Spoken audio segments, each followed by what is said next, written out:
Welcome students. आज हम लोग पढ़ने वाले हैं एक ज्ञानप्रद कहानी जिसका नाम है रहस्य की बात। जैसा कि शीर्षक से ही पता चलता है कि इस कहानी में हमें जीवन के गुर रहस्यों के बारे में बताया गया है, जिसमें हमें ईमानदारी और कर्तव्य पालन की शिक्षा दी गई है। तो आइए आज का हम अपना पाठ शुरू करते हैं। इस वीडियो को अंत तक देखें और लाइक करना ना भूलें। नए हैं तो इस चैनल को सब्सक्राइब कर दें और बेल आइकन को प्रेस करें ताकि सभी वीडियोज़ की नोटिफिकेशन आप तक सबसे पहले पहुंचे। कहानी कुछ इस तरह से है।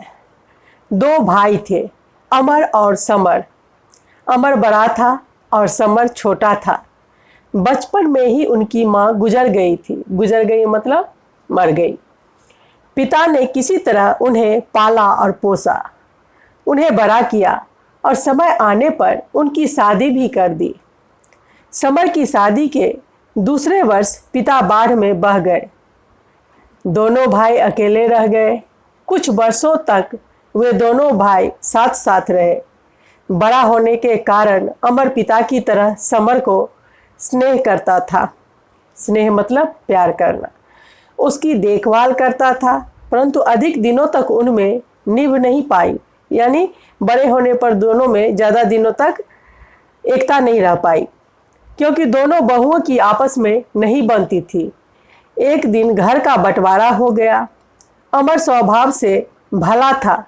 उसने अपने हिस्से के 2-4 खेत छोटे भाई को और दे दिए ताकि वह सुखी रहे। एक ही घर में, एक ही आंगन में दीवारें खिंच गई। दोनों अपने अपने हिस्सों में रहने लगे।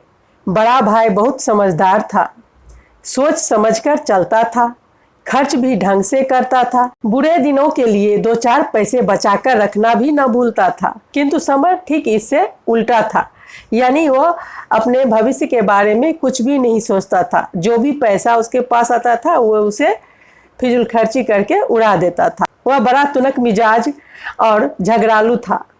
खर्च करने का ढंग भी उसे नहीं आता था। बात बात पर बड़े भाई को अपमानित करने से भी वह बाज न आता था। बड़ा भाई झगड़े से दूर रहना चाहता था, इसलिए छोटा जो कुछ मांगता उसे चुपचाप दे देता था। जो कुछ कहता उसे चुपचाप मान लेता। इस तरह बरसों बीत गए। इतना सब पर भी छोटे के हालात सुधरे नहीं। सिर पर साहूकारों का कर्जा, ऊपर से बच्चों की काई काई, घर में रोटी के एक एक टुकड़े के लिए रोज कला। परंतु बड़े भाई के घर की दशा बिल्कुल दूसरी ही थी। वह हमेशा अमन चैन से रहता था। न उन्हें कभी कर्जा लेने की आवश्यकता पड़ी और न रोटी के लिए कभी मोहताज होने की। आंगन में दुधारू गाय बंधी रहती। बच्चे पाठशाला जाते। खेतों से जो उपजता वह गुजारे के लिए बहुत था।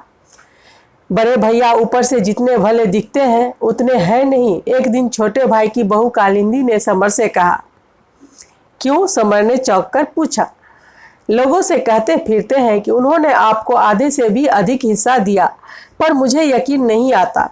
हमारे घर में कभी कभी दिन में एक बार भी चूल्हा नहीं जलता, और दूसरी तरफ वे इतने ठाठ से रह रहे हैं। आखिर हमारे खेतों से जितना अन्न उपजता है उतना ही उनके खेतों से भी। फिर ऐसा क्यों? उसने पूछा। कालिंदी, आखिर तुम कहना क्या चाहती हो? समर ने पूछा।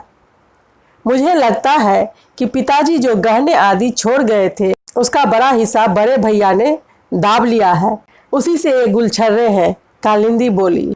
गुलछर्रे मतलब मजे उड़ाना। पत्नी की बातें सुनकर समर का माथा ठनका। वह भी बोला, हाँ, ऐसा तो मैंने कभी सोचा ही नहीं। खेत बराबर है, अनाज बराबर उपजता है, फिर यह अंतर क्यों? पर बड़े भैया को देखकर ऐसा लगता तो नहीं।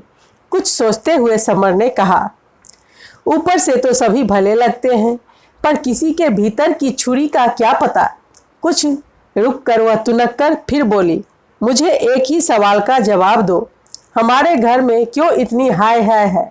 वे क्यों इतने आराम से रह रहे हैं, जबकि यूँ कहो कि हमारे 1-2 खेत ज़्यादा ही हैं उनसे। बात उस समय तो आई गई हो गई, पर एक कांटा समर के मन में दिन रात कसकता रहता। बड़े भैया के बच्चे अच्छे अच्छे कपड़े पहनते हैं, बड़े भैया के घर में साइकिल है। सुना है बड़े भैया अपने खेत में पंप लगा रहे हैं। एक दिन खेतों में पानी लगाने के मामले में दोनों भाइयों में तकरार हो गई। अमर अपनी ओर से अधिक नहीं बोला, पर समर खार खाए बैठा था। चिल्लाकर बोला, आपको घमंड है ना अपनी दौलत का? जितने खेत तुम्हारे हैं उतने ही मेरे भी। फिर भैया यह दौलत कहाँ से आ गई मेरे पास? अमर ने अचरज से पूछा। ये सारी बातें कहने भर की है बड़े भैया, हाथी के दांत खाने के और दिखाने के और। मैं समझा नहीं, अमर ने पूछा। बड़े भैया बड़े भोले हैं आप, समर ने ताना मारा। पिताजी की सारी दौलत खुद हड़प ली और मुझे दे दिए 2 रूखे खेत। यदि आपके पास अलग से कुछ नहीं होता तो ये ताम झाम कैसे जुटते, ये गुलछरे कैसे उड़ाते? क्या कहा? अमर का मुंह खुला का खुला रह गया। जुबान न खुलवाइए भैया, मुझे सब मालूम है, गुस्से से उफनता हुआ समर बोला। अमर से कुछ कहते न बना, चुपचाप उठा और चला गया। पर सारी रात उसे नींद नहीं आई। उस पर इतना बड़ा कलंक, इस भाई के लिए क्या क्या नहीं किया उसने। सुबह उठते ही उसने समर को बुलाया, प्यार से अपने पास बैठाया और बोला, कल तुमने गुस्से में जो कहा उससे मुझे बड़ी चोट लगी है समर। समर चुप रहा। मैं गंगा मैया की कसम खाकर कहता हूँ, अगर मैंने कहीं कुछ भी बेईमानी की हो तो तुम्हारी बात सही है कि हमारे घर 2 जून की रोटी हो जाती है, बच्चे भी ढंग से रह लेते हैं, तभी तो कह रहा हूँ। बात काटता हुआ समर बोला, यही ना मैंने तुमसे बेईमानी की है। पिताजी जो छोड़ गए थे उसमें से कुछ बचा लिया है। अमर ने बात पूरी की। कुछ रुककर अमर फिर बोला, कल रात मैं देर तक सोचता रहा कि हम दोनों के घरों में यह अंतर क्यों है। मुझे लगा कि क्या? समर ने उत्सुकता से बीच में टोकते हुए कहा, इसका कुछ कारण जरूर है। हाँ, पर मैंने तुमसे हेरा फेरी नहीं की है, अमर ने कहा। मैं नहीं कह रहा, वह तो साफ दिख रहा है, सब कह रहे हैं, व्यंग से समर बोला। अमर अपनी लय में कहता चला गया, भाई मेरे, मैंने हेरा फेरी नहीं की। मैं तुम्हारा बड़ा भाई हूँ, दुश्मन नहीं। दुश्मन तो तुम खुद हो अपने आप का, और दोष मुझे दे रहे हो कि मैंने बेईमानी की है। समर की समझ में नहीं आया कि बड़े भाई क्या कह रहे हैं। भैया, अमर शांत स्वर में बोला, हमारे तुम्हारे खेत बराबर हैं, है ना? हाँ है। उनमें उपजता भी लगभग बराबर है, फिर ऐसी असमानता क्यों है? कुछ रुककर अमर फिर बोला, कल से मैं यही सब सोच रहा हूँ भैया।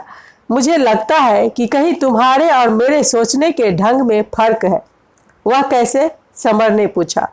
अमर समझाते हुए बोला, क्या तुमने कभी सोचा कि भले ही हमारे तुम्हारे खेत सब बराबर बराबर हैं, या देखने में आमदनी भी करीब एक सी है, फिर भी हमारे खर्च करने के ढंग में बड़ा अंतर है। हम दोनों ने गाय खरीदने के लिए सहकारी बैंक से कर्जा लिया, पर तुमने गाय न खरीद कर वे सारे पैसे बेटे के मुंडन में खर्च कर डाले। मैंने उससे गाय खरीदी, उसका कुछ दूध कस्बे में बेचता रहा, कुछ बच्चों के काम भी आता रहा। आज सूद सहित सहकारी बैंक का कर्जा मैंने चुका दिया है, और गाय अभी भी मेरे लिए कामधेनु बनी हुई है। समर सिर झुकाए चुपचाप सुनता रहा। अमर कहता चला गया, तुम जहां तहां से कर्जा लेकर गुलछरे उड़ाते हो, तुमने अनेक व्यसन पाल लिए हैं। हम हमेशा उतने ही पांव पसारते हैं जितनी लंबी चादर होती है। इस तरह किफायत करके 2 पैसे बचा लेते हैं, तो तुम्हें उसमें भी राज नजर आता है। मेरी तरफ न देखकर भैया अपनी तरफ देखो, शीशे में झांको, तुम्हें अपनी सही तस्वीर दिखेगी। शीशा कभी झूठ नहीं बोलता। फिर एक बात गांठ बांध लो, धन जोड़ने का संबंध आमदनी से नहीं, बचत से होता है। जिस दिन यह रहस्य समझ जाओगे, तुम्हारी समस्या खुद ही सुलझ जाएगी। तो बच्चों, आपने देखा कि इस कहानी में किस तरह से दोनों भाइयों में बहुत बड़ा अंतर था। बड़ा भाई बहुत ही समझदार और बुद्धिमान था। वह अपनी आमदनी के अनुसार ही अपने खर्च भी चलाता था। जितनी आमदनी थी उसी के हिसाब से वो अपने सारे खर्च को व्यवस्थित करता था। लेकिन छोटा भाई उसकी भी अच्छी खासी आमदनी थी, फिर भी उसे चलने का ढंग नहीं आता था, जिसके कारण वह हमेशा दुखी रहता था और उसके घर में हमेशा कलह होती रहती थी और यह बात वह समझ नहीं पाता था और उसने अपने बड़े भाई पर ही इल्ज़ाम लगा दिया।